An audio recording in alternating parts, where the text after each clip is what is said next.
जय हिंद दोस्तों। आप देख के समझ चुके होंगे कि इस वीडियो में हम किस टॉपिक पर बात करने वाले हैं। तो जी हाँ, सही देखे हैं।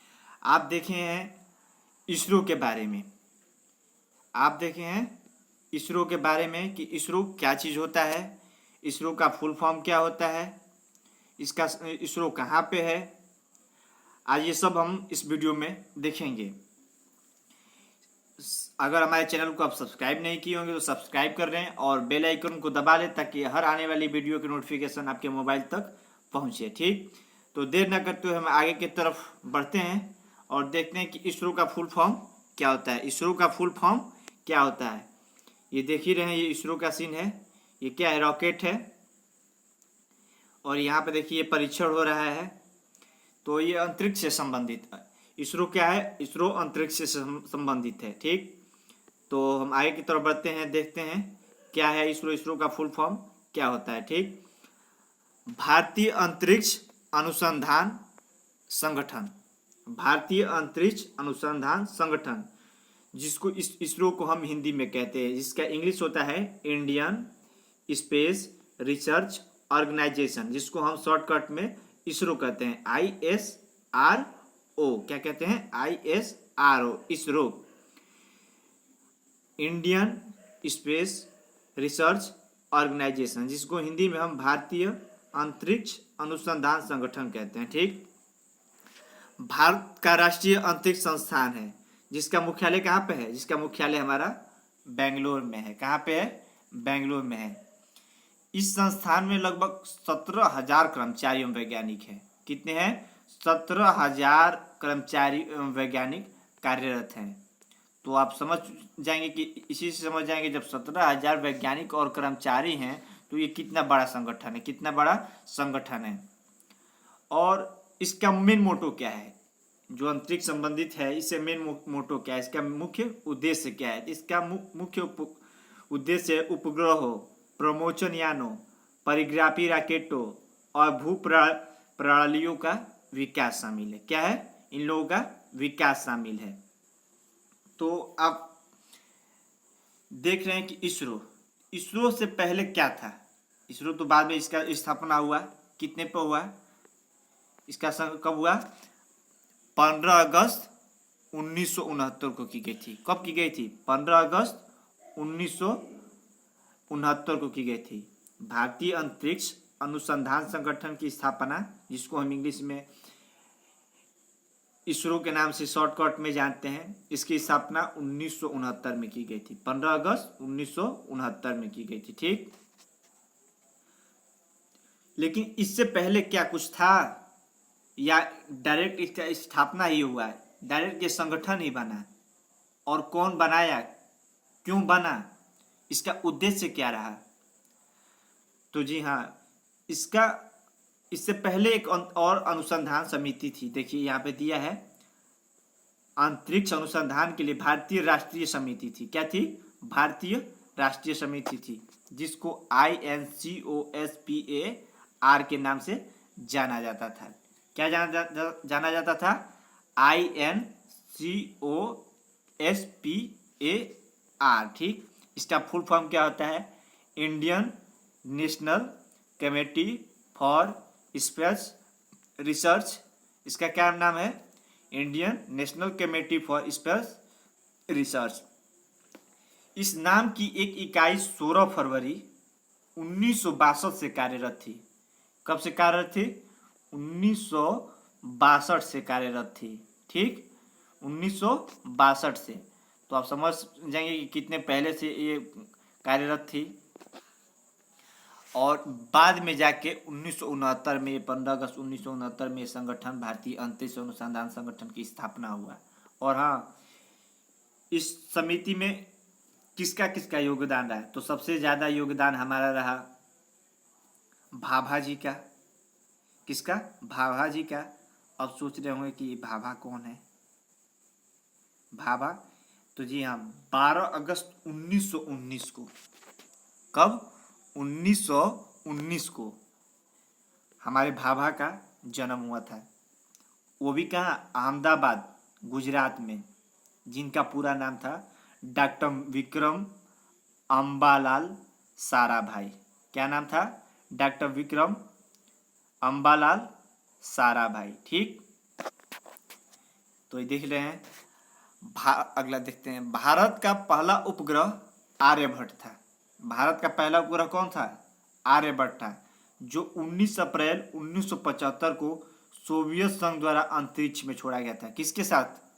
1975 ईस्वी में सोवियत संघ द्वारा अंतरिक्ष में छोड़ा गया था। कब छोड़ा गया था?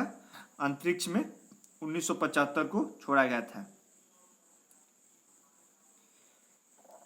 इसका नाम, जो ये हमारा उपग्रह है, ये किसके नाम पर पड़ा? आर्यभट्ट। आप देख रहे हैं ना, ये आर्यभट्ट दिख रहा है, ये आर्यभट्ट। ये तो आपका उपग्रह हो गया, सबसे पहला उपग्रह। लेकिन ये किसके नाम पे पड़ा? तो जी हाँ, ये एक गणितज्ञ के नाम पे पड़ा। आर्यभट्ट नाम के एक महान गणितज्ञ थे, जिसके नाम पर पड़ा। ये 5 दिन तक बहुत अच्छा काम किया। आर्यभट्ट अंतरिक्ष में गया तो 5 दिन तक बहुत अच्छा तरीके से काम किया, लेकिन 5 दिन बाद ये बंद हो गया। 5 दिन बाद ये काम ही करना बंद कर दिया। लेकिन हाँ, भारत के लिए बहुत बड़ी उपलब्धि रही है। भारत के लिए ये बहुत बड़ी उपलब्धि रही है। ये इसरो ने 22 अक्टूबर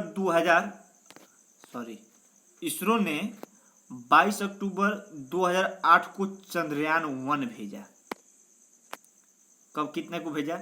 ये आप डेट याद रखिएगा कि ये आर्यभट्ट कब भेजा गया था, क्यों भेजा गया था, किसके थ्रू भेजा गया था। तो पहला आर्यभट्ट भेजा गया था। कब भेजा गया था? 1975 में। कब भेजा गया था? 1975 में। यहाँ पे देखिए 22 अक्टूबर 2008 को चंद्रयान-1 भेजा गया था। आपसे एग्जाम में पूछ दिया जाएगा कि चंद्रयान-1 कब भेजा गया था, तो ज़्यादातर 22 अक्टूबर आया या ना आया, लेकिन 2008 ये सीन आता है। तो आप ये याद रखिएगा, 22 अक्टूबर 2008 को चंद्रयान-1 भेजा गया था, जिसने चंद्रमा की परिक्रमा की, जिसने पूरे चंद्रमा की परिक्रमा की। इसके बाद 24 सितंबर 2014 को मंगल ग्रह की परिक्रमा करने वाले मंगलयान यानी मंगल आर्बिटर मिशन भेजा गया था। क्या भेजा था? मंगलयान भेजा गया था। कब भेजा गया था? 24 सितंबर 2014 को। कब भेजा गया था? 24 सितंबर 2014 को। सफलतापूर्वक मंगल ग्रह की कक्षा में प्रवेश किया और इस प्रकार भारत अपने पहले ही प्रयास में सफल होने वाला पहला राष्ट्र बना। कौन बना? भारत बना। और कौन से प्रयास में? पहले प्रयास में बना। दुनिया के साथ ही एशिया में पहली बार अंतरिक्ष एजेंसी को सफलतापूर्वक मंगल ग्रह की कक्षा तक पहुंचने के लिए इसरो कौन से स्थान पर रहा? चौथे स्थान पर रहा। कौन से स्थान पर? चौथे स्थान पर। और जो आपका इसरो है, इसको अंतरिक्ष विभाग के अंदर कब शामिल किया है? तो ये साइड से आप याद रखिएगा, ये क्वेश्चन पूछ देगा। 1 जून 1972 को इसरो ने अंतरिक्ष विभाग के साथ शामिल हो गया। या कहे तो अंतरिक्ष विभाग में शामिल वो कब हुआ? 1 जून 1972 को। अगर वीडियो को आप पॉज कर लें तो ज़्यादा सही रहेगा, और एक नोट्स बना लें, और उस नोट्स पे ये जो भी तारीख डेट में बता रहा हूँ, सन बता रहा हूँ, उसको नोट कर लें, ताकि आने वाली हर एग्जाम में आपको फिर एक बार रिवीजन करेंगे तो आपको ज़्यादा ही सही रहेगा। आप एक बार देखेंगे तो फिर आपको भूलेगा नहीं। तो ये ऐसे ही समझें कि दुनिया की चौथी बड़ी शक्ति है अंतरिक्ष। भारत के अंतरिक्ष है, ये दुनिया की चौथी बड़ी शक्ति है, और ये महाशक्ति बन के उभर गया है। और इसरो का प्रमुख उद्देश्य क्या है? इसका प्रमुख उद्देश्य है, तो हाँ, इसका प्रमुख उद्देश्य अंतरिक्ष प्रौद्योगिकी का विकास तथा विभिन्न राष्ट्रीय आवश्यकताओं में इनका उपयोग किया जाता है। क्या किया जाता है? इनका उपयोग क्या किया जाता है? तो इनका उपयोग अंतरिक्ष प्रौद्योगिकी का विकास तथा विभिन्न राष्ट्रीय आवश्यकताओं में इसका उपयोग किया जाता है।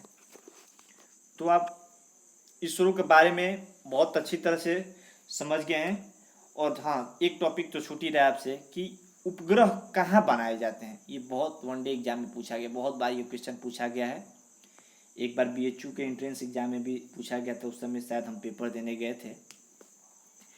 तो ये उपग्रह कहाँ बनाया जाता है? इसरो में भी जगह होगा ना, कोई स्थान होगा ना, स्पेस होगा ना, तो वहाँ पे ये आईजैक है, आईजैक में ही बनाया जाता है। आईजैक यहाँ पे उपग्रह बनाया जाता है। तो आज की वीडियो हम यहीं समाप्त करते हैं। तब तक के लिए अपना ख्याल रखिएगा। जय हिंद, जय भारत। जय हिंद, जय भारत।